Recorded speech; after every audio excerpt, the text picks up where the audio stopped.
একটি দেশ যার জন্ম নদীর কাদামাটি থেকে, যেখানে বর্ষায় মেঘ পাহাড়ে গিয়ে ঘুমায়, যেখানে গাছের শিকড়ও জলের ভাষা বুঝে। হাজার বছরের ম্যানগ্রোভ সাগরের সাথে যুদ্ধ করছে, যেখানে নদী আর সমুদ্র একে অপরকে জড়িয়ে ধরে। সেখানে জন্ম নিয়েছে পৃথিবীর বৃহত্তম ম্যানগ্রোভ বন সুন্দরবন।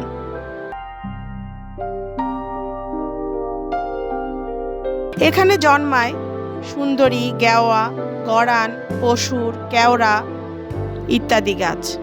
ম্যানগ্রোভ গাছের শ্বাসমূল পানির উপর উঠে আসে, কারণ নিচের মাটিতে অক্সিজেন খুব কম।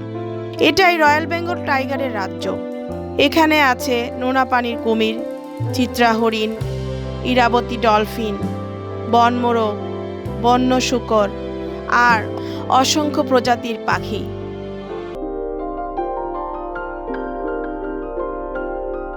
গঙ্গা, ব্রহ্মপুত্র ও মেঘনার কোটি টন পলিমাটি হাজার বছরে তৈরি করেছে বিশ্বের বৃহত্তম বদ্বীপ।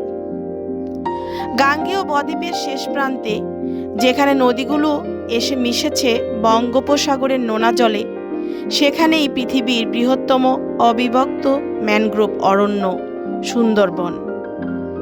এ ভূতাত্ত্বিক গঠন একেবারেই নতুন। পলি, বালি আর কাদার মিশ্রণে তৈরি এক পরিবর্তনশীল ভূমি। প্রতিদিন দুবার জোয়ারের নোনা জলে এই বন ডুবে যায়, আবার ভাটায় জেগে ওঠে।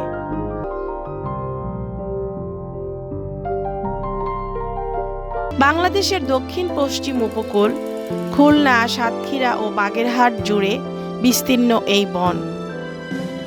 বাংলাদেশের সীমানায় সুন্দরবনের আয়তন প্রায় 617 বর্গ কিলোমিটারের বেশি। এটি বাংলাদেশের মোট বনভূমি প্রায় 44%। তবে বর্তমানে বঙ্গোপসাগরের উপকূল জুড়ে কৃত্রিম ম্যানগ্রোভ বনায়নের কার্যক্রম চলছে।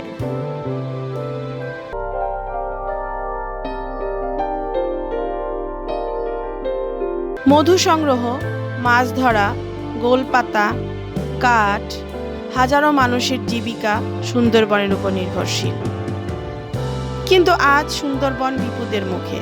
জলবায়ু পরিবর্তন, লবণাক্ততা বৃদ্ধি, ঘূর্ণিঝড়, নদী দূষণ, তেল দুর্ঘটনা সবকিছু মিলিয়ে ধীরে ধীরে বদলে যাচ্ছে এই অরণ্য।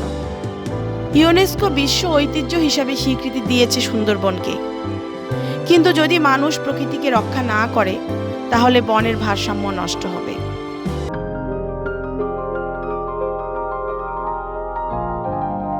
তাই শুধু স্বীকৃতি নয়, প্রয়োজন সচেতনতা, আইন এবং প্রকৃতিকে সম্মান করার মানসিকতা। ঘূর্ণিঝড়ের সময় এই বন বাতাসের গতি কমিয়ে দেয়, জলোচ্ছ্বাসের শক্তি ভেঙে দেয়। এটি শুধু বন নয়, এটি বাংলাদেশের একটি প্রাকৃতিক শিল্ড বা ঢাল, যেখানে গাছের শিকড় পানির ভিতর শ্বাস নেয়।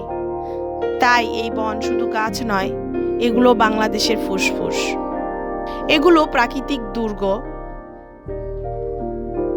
জীবনের আশ্রয় আর ভবিষ্যৎ প্রজন্মের শেষ ভরসা।